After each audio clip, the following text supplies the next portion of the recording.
So picture this. You've got an app, and suddenly 30 million active users are hammering it all at once. How in the world does a mobile app handle that kind of traffic without literally melting your phone's battery? Or, eating up your entire data plan in 5 minutes? Well, let's dive into it.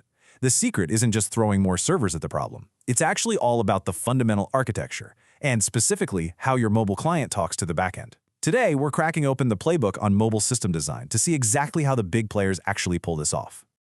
Welcome to today's explainer on iOS architecture and networking, a blueprint for mobile system design.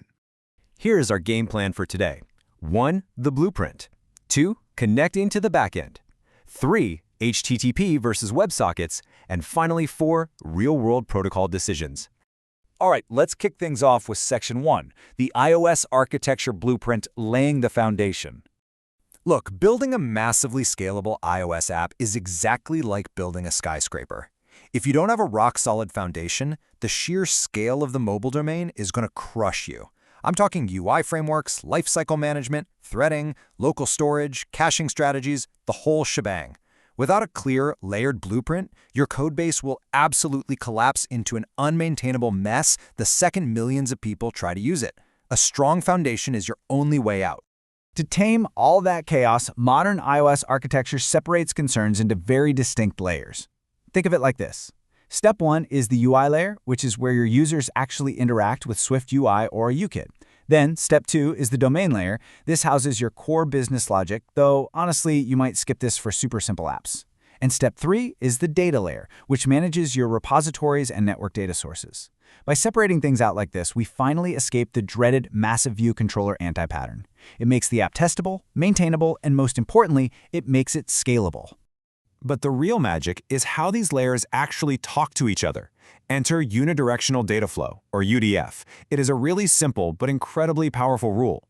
Data only flows down from the data layer to the UI, and user actions only flow up from the UI to the data layer. When you combine this UDF approach with reactive programming, you get this highly predictable, totally error-resistant state management system. You get a clear, single source of truth. So let's ground this theory in reality for a second. If you're building an iOS app today, here's your native Apple toolbox. You're building that UI with Swift UI or UKit. You're handling that reactive, unidirectional data flow using the Combine framework. When the data finally comes back from the server, you're parsing it elegantly with Swift's built-in codable protocol. And your actual network calls, those are handled by good old URL session. Okay, moving on to Section 2, connecting to the backend, wiring the house. So an app with beautiful local architecture but absolutely no backend data is, well, it's just a pretty brick, right?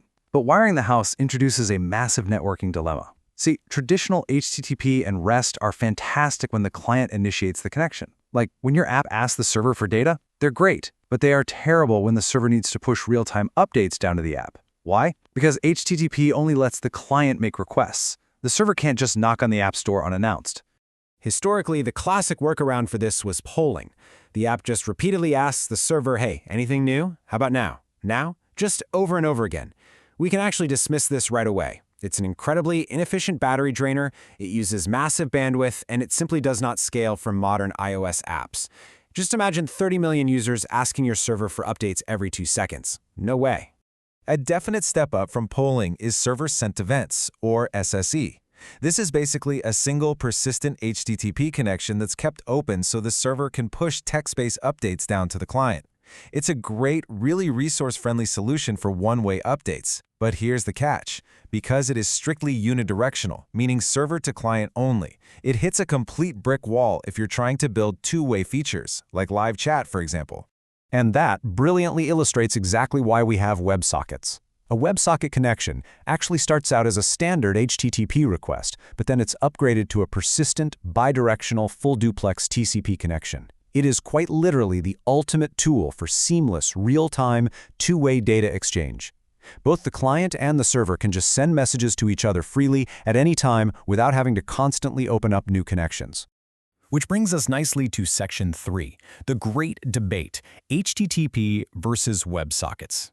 Now you might be wondering, if WebSockets are so incredibly powerful, why don't we just use them for everything? Well, it all comes down to trade-offs. HTTP is stateless, meaning each request is totally independent. That gives you higher latency because of the repeated setup time, but it makes it incredibly easy to scale horizontally. WebSockets, on the other hand, are stateful and persistent. They offer very low latency, which is amazing, but they consume high server resources because that connection just stays open. So HTTP is your go-to for fetching feeds, while WebSockets are your champion for things like live chat.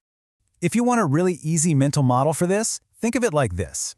HTTP is like sending a letter. You write it, you send it, and you wait for a reply. It has some overhead, sure, but the post office can easily handle millions of them. WebSockets, though, is like having an open phone line. The communication is instant, but keeping millions of phone lines open simultaneously, that requires massive infrastructure. I really want to emphasize this quote directly from our source material. Managing persistent WebSocket connections consumes significant server resources. Load balancing them is highly complex, and connection recovery when they drop is tricky. Consider this a massive warning sign. Do not use WebSockets for everything. You have to use them surgically. All right, let's wrap this up with Section 4, Real-World Protocol Decisions. Let's see this in action. Say you're building a newsfeed app for 100 million users. How do you do it? You rely almost entirely on stateless HTTP and REST APIs. Pulling data scales beautifully using content delivery networks, or CDNs, to serve all that media. Plus, sticking to HTTP makes pagination and local disk caching so much easier to manage for offline reading. It's a no-brainer. But now, let's look at a modern chat app. You'd probably think it's 100% WebSockets, right? Actually, it's not. The industry standard approach, which is used by giants like Slack and Discord, is a hybrid. When you send a message, the app actually uses a standard HTTP post request. But it maintains a WebSocket connection strictly for receiving real-time messages from the server. It's a brilliant compromise because it completely avoids the scaling nightmare of routing millions of incoming user messages through stateful WebSocket servers. Plus, there is a pretty harsh reality when it comes to mobile. Cellular networks drop connections constantly. Driving through a tunnel? Boom, connection gone. So you can never rely solely on an open WebSocket. When that connection drops, your backend needs a fallback. What it does is map the user's device token and sends a payload to the Apple Push Notification Service, or APNs. These push notifications serve as the absolutely crucial, lightweight alert mechanism to wake up those offline users and let them know they've got a new message waiting. Finally, consider a stock trading app. Placing financial orders requires absolute, bulletproof reliability, so they use stateless HTTP REST calls for the actual trades. But for those fast-moving, live intraday stock charts, that's where they use WebSockets. And often, they'll actually pipe that real-time WebSocket data from the native Swift code through a JavaScript bridge right into a WK web view to render those complex financial charts efficiently. It's basically the perfect marriage of HTTP reliability and WebSocket real-time speed. Which leaves us with this final thought.